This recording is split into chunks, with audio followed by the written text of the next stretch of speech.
이승만 TV 시청자 여러분 안녕하십니까? 주익종입니다. 청년을 위한 역사 힐링 시간인데요. 오늘의 주제는 해방은 어떻게 왔는가입니다. 우리나라의 해방에 대해서는 또는 광복에 대해서는 많은 사람들이 잘 알고 있다고 생각하실 것입니다. 그럼에도 불구하고 청년을 위한 역사 힐링에서 이 말씀을 드리는 것은 이에 관한 중대한 착각이 있기 때문이라고 생각합니다. 그것은 바로 우리 힘으로 해방됐다 라고 하는 그러한 인식인데요.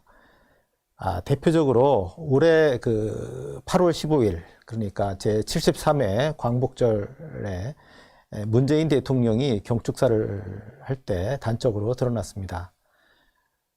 문재인 대통령은 이 경축사에서 한민족이 연합국의 도움을 받아 해방을 맞았다 하는 것을 전혀 언급하지 않았습니다. 대신 오로지 우리 선열들의 독립운동 덕분으로 해방되었다고 그렇게 말했습니다. 예를 들어서 이런 말씀을 했습니다. 광복은 결코 밖에서 주어진 것이 아닙니다. 이랬고요. 또 선열들이 죽음을 무릅쓰고 함께 싸워 이겨낸 결과였습니다. 이렇게도 말했습니다. 또 모든 국민이 평등하게 힘을 모아 이룬 광복이었습니다. 이래서 전적으로 우리 선열의 독립운동 덕분에 해방되었다. 이렇게 말씀을 했습니다. 그런데 이것은 지금까지 편향 논란이 있었던 교과서보다도 훨씬 더 편향된 인식이다라고 말씀드릴 수 있습니다. 이에 관해서 자료 화면을 하나 보시겠습니다. 제가 두 가지 교과서에 인용문을 가져왔는데요. 하나는 가히 편향 교과서의 끝판왕이라고 할 수 있는 2000년대에 쓰였던 금성出版사판 한국 근현대사 교과서이고요. 또 하나는 편향성이 다소 좀 누그러졌습니다. 그래서 2010년대부터 쓰인 10년대에 쓰인 삼화출판사판 한국사 교과서의 해당 서술 부분입니다. 자, 먼저 금성출판사판의 해당 서술 부분을 보면요. 우리가 나라를 되찾은 것은 일제히 식민 지배에서 벗어나기 위해 끊임없이 투쟁한 대가였다. 그러나 직접적으로 우리에게 광복을 가져다 준 것은 연합군의 승리였다. 이렇게 해서 두 가지를 어쨌든 들고 있습니다. 독립운동, 그 다음에 연합군의 승리, 이렇게 두 가지를 들고 있고요. 삼화출판사 교과서도 마찬가지예요. 1945년 8월 15일 온 민족이 기다리던 그날이 왔다. 이날은 많은 독립운동가들의 끈질긴 독립운동과 연합국의 승리로 맞이한 날이었다. 자, 어떻게 보면 맞는 말 같죠? 이게 뭐가 문제가 있나 싶지만은 사실은 차원이 다른 거죠. 독립운동과 연합국의 승리는 차원이 다른 거죠. 자, 일본을 행복해 한 것은 연합국의 승리지, 연합국이지, 독립운동이 일본을 항복하게 만든 건 아니었죠. 그런 점에서 서로 차원이 다른 것을 지금 같은 요인으로 놓고 있다는 그런 문제점이 있고요. 또 하나의 문제점은 그 다음 서술이에요. 자, 금성출판사판의 교과서를 보면은 제가 지금 빨간 걸로 단락 구분 표시를 한 다음인데요. 연합군이 승리한 결과로 광복이 이루어진 것은 우리 민족 스스로 원하는 방향으로 새로운 국가를 건설하는데 장애가 되었다. 이렇게 얘기를 하고 있어요. 그러면 연합군이 이겨서 광복이 돼서 된 것이 우리가 새로운 국가를 건설하는데 어떤 장애가 됐다. 이렇게 얘기하고 있습니다. 물론 제일 좋은 거야. 우리가 독립운동해서 우리의 힘으로 해방을 얻은 거였겠지만은 그게 안 되는 상태에서 어쨌든 연합군이 선물처럼 우리한테 해방을 가져다 준 거 아니겠습니까? 꿈에도 그리는 해방 아니었나요? 그러면 감사해야 될 일이지. 여기 대해서 연합군이 승리해서 새 국가 건설에 장애가 됐다. 이렇게 얘기를 하고 있습니다. 그래서 이 두 가지가 역시 중대한 문제점이라고 할 수 있는데, 아까 제가 말씀드린 문재인 대통령의 8.15 경축사는 이것보다도 더 큰 문제. 그러니까 연합국의 승리라는 부분을, 연합군의 역할, 이런 부분을 아예 송두리째 누락시킨 그런 중대한 문제점이 있다. 이렇게 말씀드릴 수 있습니다. 자, 그렇다면 한번 따져보겠습니다. 한국을 해방시킨 힘은 과연 무엇이었나? 자, 일본이 항복해서 한국이 해방된 것이란 것은 자명한 사실이죠. 그런데 일본군이 전쟁에서 졌기 때문인데 사실 일본군은 막강한 군사력을 갖고 있었어요. 약 700만에서 750만 명의 군대를 보유하고 있었고, 이 군대가 일본 본토와 조선, 그리고 만주, 또 중국 연안 일대죠. 중국, 동남아, 남태평양 이렇게 분포해 있었습니다. 그리고 조선 내에는 경찰만 해도 3만 5천 명이 있었어요. 반면에 그럼 그에 맞서 싸우는 우리의 독립군, 무장 독립군은 어느 정도가 됐느냐? 자, 대한민국 임시정부가 광복군을 만들었죠. 광복군이 뭐 시기에 따라서 숫자의 변동이 있지만은 가장 많았을 때가 한 500명 정도였다고 그렇게 얘기가 됩니다. 광복군이 한 500명. 근데 그 소련군 88여단이라고 해서 블라디보스톡 그쪽이요. 그러니까 극동 지역이죠. 그러니까 사실은 하바롭스크 스키라는 그런 지역 그 도시인데 거기에 소련군 88여단이라는 게 있었고 거기에 과거 만주에서 항일 투쟁을 하던 중국 유격대 또 조선인 유격대 이게 합쳐서 거기에 수용을 했습니다. 거기에 있던 조선인이 한 100여 명 정도 됩니다. 그 중에 한 명이 김일성이죠. 어쨌든 100여 명 정도의 공산주의자들이 있었고요. 그 다음에 조선의용군이 이제 연안 지역으로 이동을 해서 중국 공산당의 지휘를 받고 있었는데 그게 한 500명 정도 됐다고 해요. 그러면 다 합치면 1000명이 좀 넘는 거죠. 1100명 정도. 아마 이 숫자 가지고는 조선에 있는 일본 경찰도 아마 제대로 격파할 수가 없을 겁니다. 자, 누구나 인정할 수 있다시피 한국을 해방시킨 것은 연합군이겠죠. 연합국이 한국을 해방시켜 준 것이고요. 다만 이 해방된 한국을 독립시키기로 하는 새로운 나라로 한국인들의 나라로 만들까 말까 해서 만들자 이렇게 결정한 데는 독립운동이 큰 역할을 한 거죠. 독립운동이 있으니까 연합국들이 한국의 새로운 나라를 세워주자 이렇게 이제 결정을 한 것이겠죠. 그래서 우리는 이제 연합국에 의한 한국 해방의 독특한 방식, 이걸 좀 볼 필요가 있습니다. 우선 말씀드릴 것은 국제관계에서 사실은 독립의 서광이 왔다라고 하는 부분이에요. 무슨 말씀이냐면 조선이 애초에 식민지가 된 것 자체가 이 국제관계의 결과였습니다. 즉 제국주의 연합에 의해서 식민지가 된 건데요. 그냥 일본 한 나라가 쳐들어와서 우리나라를 식민지로 만들었다 이런 게 아니죠. 일본이 한국을 식민지로 만들 때는 다른 제국주의 열강들, 미국, 영국, 러시아까지 이 세 주요한 이 한반도에 관심을 갖고 있었던 세 나라의 사실은 그 동의를 얻어서 식민지로 만든 겁니다. 자, 미국과 일본은 그만큼 협조 관계에 있었다는 것이에요. 여러분도 아시겠지만 1905년에 가스라테프트 밀약이라는 게 있었고 그래서 뭐 필리핀은 미국이 또 조선은 일본이 이렇게 각각 차지하는 걸로 그렇게 미국과 일본 간에 합의를 봤다는 거 아니겠습니까? 자, 미국과 일본이 이렇게 협조 관계에 있는 동안에는 한국은 사실은 도와줄 나라가 없어요. 고립무원 상태인 거고 이럴 땐 독립의 전망이 참 어두웠다고 말씀드릴 수 있어요. 그래서 제1차 대전 후에 윌슨의 민족 자결주의가 나왔지만 그리고 또 1차 대전을 그 종결 짓는 파리 강화 회의가 열렸지만 거기에서 조선 독립을 호소를 해도 전혀 먹히지 않았죠. 이게 미국과 일본이 협조 관계에 있을 때는 우리가 독립을 얻기 어려웠다 하는 말씀입니다. 그런데 미국과 일본의 협조 관계가 깨지는 게 30년대 들어가면서부터입니다. 즉 만주사변을 일으키고 나중에 중국을 침략해서 중일전쟁을 일으키고 나중엔 태평양 전쟁까지 일으키고 동남아로 침략하고 이러면서 미국하고 영국하고 완전히 이제 일본이 대립하게 되면서 이때부터 우리나라 독립의 기회가 열린 것이다. 그렇게 말씀드릴 수 있습니다. 자, 연합국이 그렇다면 한국을 독립시키자 하는 결정이 내려진 것은 어딜까요? 언제일까요? 그거는 카이로 선언입니다. 1943년 11월에 있었던, 즉 미국의 루스벨트, 영국의 처칠, 중국의 장제스 이렇게 세 명이 참석한 카이로 회담입니다. 이 강대국 중에 연합국 중에 소련이 참여하지 않았는데, 소련의 스탈린이 참여하지 않았는데, 스탈린은 그 바로 이어서 12월 달에 테헤란에서 회담을 열 때 거기에 참여했습니다. 중국의 장제스가 빠지고 이제 들어갔죠.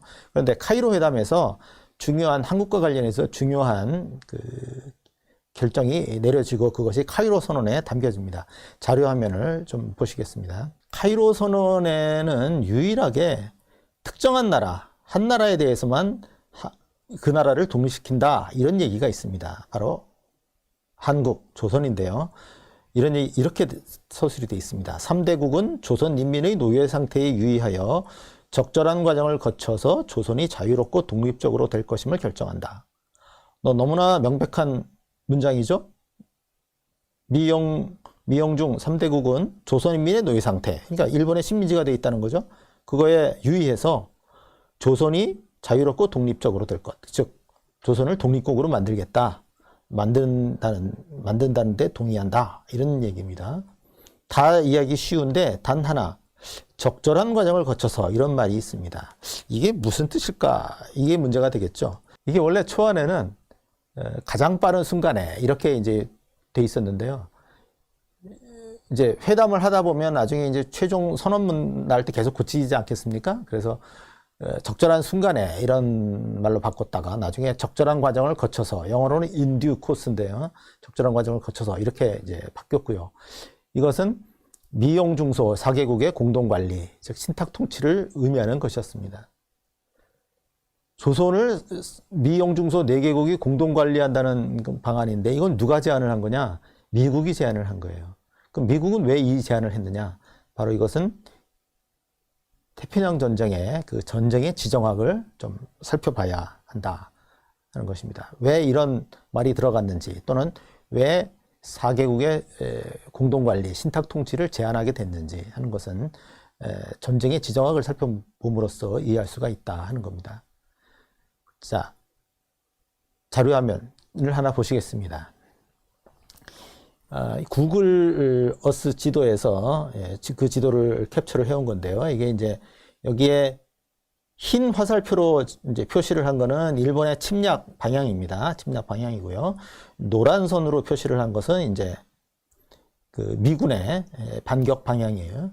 그런데 저 맨 위에 보시면 나오지만 37년 7월에 이제 중국 화북 지역으로 침략해 들어갔죠. 중국이 침략을 했고, 이제 화북 지역에서 화중, 화남 지역으로 이 해안을 따라서 다 점령을 합니다.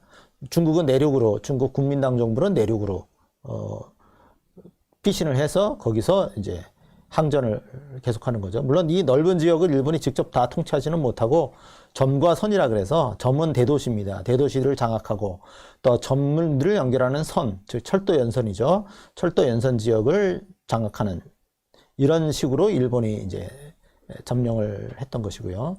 그랬다가 여기에 대해서 이제 미국이 뭐 석유 수출을 금지를 한다든가 이런 제재를 가하니까 자원을 얻기 위해서 이제 더 남쪽으로 내려갑니다. 그래서 40년 9월에 이제 베트남을 침략하는데, 베트남은 원래 프랑스 식민지였죠. 그런데 40년 9월이면 프랑스가 독일에 항복하고, 그래서 비시 정권이라고 해서 대독 협력하는 그 괴뢰 정권이 세워졌을 때입니다. 그래서 이 베트남에 있던 프랑스 총독부는 일본군의 진입에 대해서, 이거에 대해 저항을 하질 않았고, 그래서 특별한 뭐 무력 충돌 없이 어쨌든 베트남에 진출을 했습니다. 그 후에 일본이 본격적으로 이제 다른 동남아 지역으로 침략해 들어가는 것은 41년 말부터인데, 이때 사실은 일본이 양면 작전을 펼칩니다. 한편으로는 이렇게 동남아 방향으로 말레이시아와 인도네시아로 침략해 들어가면서, 다른 한편으로는 저 태평양 너머, 즉 하와이 진주만에 있는 미 태평양 함대를 공격을 합니다. 이제 진주만 기습이죠. 일본이 이렇게 진주만에 있는 태평양 함대를 공격한 것은 이제 본래의 침략 목적은 이 동남아 쪽인데, 이거를 침략할 때 미국의 태평양 함대가 살아있으면은 뒤가 불안하다는 거죠. 그래서 미국이 반격을 하지 못하게, 미국이 방해하지 못하게 미국 함대를 무력화시키고, 그 다음에 이제 동남아로 일대로 진격해 들어간다 하는 그런 전략이었습니다. 그래서 보면 버마는 42년도 1월 달에 영국 식민지였죠. 말레이시아는 41년 12월 달에, 또 싱가포르는 42년 2월 달에 이렇게 각각 점령을 합니다. 또 인도네시아의 자바섬도 42년 3월 달에 점령을 하고요. 필리핀이 이제 미국 식민지였는데 여기에 이제 42년 5월 달에 미국 메가더를 축출하고 이 필리핀까지 점령을 합니다. 그래서 42년 전반이 어쨌든 일본이 최고의 점령 판세를 차지하고 있던 지역이다, 때다, 이렇게 말씀드릴 수 있는데, 사실 42년 하반기부터 이제 미군이 본격적으로 반격을 하는 겁니다. 그런데 이때만 해도 뭐 미국 본토에서 비행기가 한 번에 날아와가지고 일본을 폭격하거나 이럴 수 있는 때가 아니었죠. 공중구비를 한다든가 이럴 수 있는 때가 아니었기 때문에 이제 남태평양에 있는 섬들을 하나씩 차지를 하면서 북상을 하는 이런 방식을 취할 수밖에 없습니다. 자, 얼마 전에 뭐 북핵 위기 나고 이랬을 때는 북한에서 무슨 핵실험을 한다 이러면 미국의 본토에서 공중구비를 받아가면서 뭐 B2 폭격기가 날아와서 한반도에서 모의 폭격 훈련을 하고 그 다음에 다시 본토로 돌아가고 착륙도 안 하고 이렇게도 했었습니다. 그런데 그때는 그렇게 할 수 없었다는 거죠. 그래서 남태평양의 섬에서부터 섬을 하나씩 차지하면서 이제 북상을 하게 되는데요.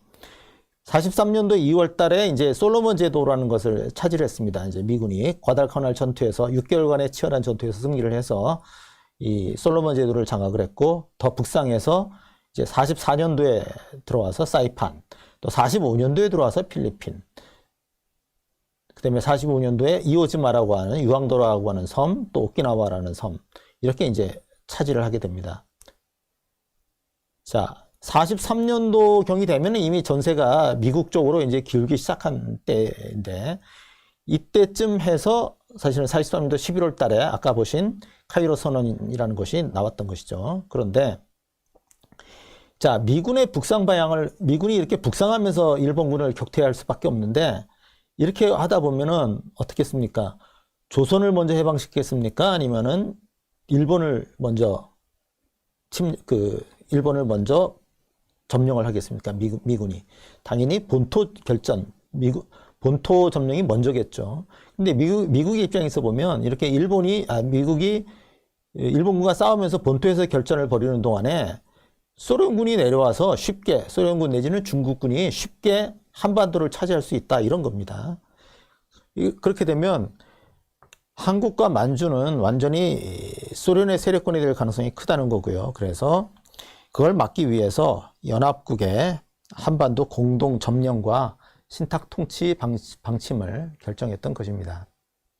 자, 이건 플랜이에요. 이제 이렇게 전투가 벌어지고 있는데 43년도 11월 달쯤에서 앞으로 미국의 입장에서 볼 때 자기들이 이길 때 한반도를 중국이나 소련의 세력권으로 완전히 넘겨주지 않기 위해서 여기 대해서 발을 걸쳐 놓는 거죠. 공동 점령하고 신탁 통치를 한다라고 하는 방침을 만들어서 그걸 합의를 받습니다. 자, 그럼 실제로 일본의 항복은 어떻게 됐느냐? 자, 일본이 아까 지도에서 보셨던 것처럼 계속 태평양 섬에 있는 섬들을 하나씩 뺏기면서 이제 본토에 폭격을 당합니다. 본토 공습을 당하고 이렇게 되는데, 45년도 2월 달에 얄타에서 다시 이제 회담이 열립니다. 이때는 미영소 해서 역시 루스벨트와 처칠과 스탈린 이렇게 회담을 여는데, 이때도 한국 문제가 거론이 돼요. 거론이 되면서 한국에 대해서는 공동으로 신탁 통치를 한다라는 것이 이제 다시 한번 확인이 됐습니다. 그런데 미국의 루스벨트 대통령이 굉장히 건강이 안 좋은 상태였고, 불과 2달 뒤에 4월 달에 죽습니다. 4월 달에 죽는데, 이제 그렇게 되면 부통령이었던 트루만이 이제 대통령직을 계승을 하는 거죠. 그런데 두 사람 간에 좀 차이가 있어요. 루스벨트는 대단히 소련에 대해서 협조적이었어요. 그러니까 소련이 2차 대전에서 가급적 많은 역할을 하게 하고, 그 대신 무기를 많이 지원해주고 좀 이런 입장이었습니다. 그러면서 소련을 대일전에 끌어들이기 위해서 심지어는 일본도 공동점령하자, 그렇게 제안을 했었어요. 그러면서 홋카이도를 분할해서 점령할 수 있다, 이렇게 이제 얘기를 했습니다. 그러니까 우리나라가 아니라 사실은 일본이 분할 점령될 수도 있었다는 말씀입니다. 자, 그랬는데 그만큼 이제 소련에 대해서 협조적이었는데, 트루만은 좀 달라요. 입장이 좀 그렇게 소련에 대해서 협조적이지 않았습니다. 트루만의 입장에서는 이제 미국이 거의 전폭적으로 오로지 미국이 일본군을 싸워서 하나하나 이제 태평양에 있는 섬들을 점령해서 이제 본토 결전을 앞두고 있는데, 전쟁을 빨리 끝내야 되겠어요. 그래, 빨리 끝내야 될 목적으로 8월 6일 날 히로시마에 원자폭탄을 투하를 합니다. 근데 이걸 보고 소련의 스탈린이 깜짝 놀랐다 그래요. 그러니까 원자폭탄이라는 것 자체를 처음 봐서 놀란 것도 있겠지만은 그거보다는 야, 이거 미국이 일본을 독차지하려고 하는구나. 그걸 알은 거예요. 일본의 항복을 미국 혼자서 받아내려고 하는구나 하는 그거를 알고서 바로 8월 8일 날 이틀 후입니다. 이틀 후에 일본에 대해서 선전포고를 하고 8월 9일 날부터 만주와 한반도로 진격을 합니다. 그래서 실제로 두만강을 건너오는 거는 8월 10일이래요. 8월 11일 날에 되면 이제 두만강을 건너서 이 조선 내부로 들어오게 되고요. 자, 일본이 바로 항복을 안 하니까 미국은 8월 9일 날 나가사키에 원자폭탄을 하나 더 투하를 합니다. 그건 뭐 잘 알려진 사실이죠. 그렇게 되니까 일본이 더 이상 배기를 못하고 8월 11일 날 항복하겠다라고 하는 의사를 통지를 했는데 이제 다급해진 거는 미국입니다. 뭐냐면은 소련군은 이미 한반도에 들어와 있는데 만주와 한반도에 들어와 있는데 미군은 멀리 떨어져 있는 거예요. 자료화면을 하나 보시도록 하겠습니다. 자, 8월 11일 상황에서 이미 이 블라디보스토크를 건너서 소련군은 들어와 있어요. 그러면서 무서운 기세로 이제 남하를 하고 있는 거고요. 반면에 미군은 이게 여기 지도상에 보면 이게 좀 짧게 그려져 있지만 사실 이게 1000km예요. 1000km.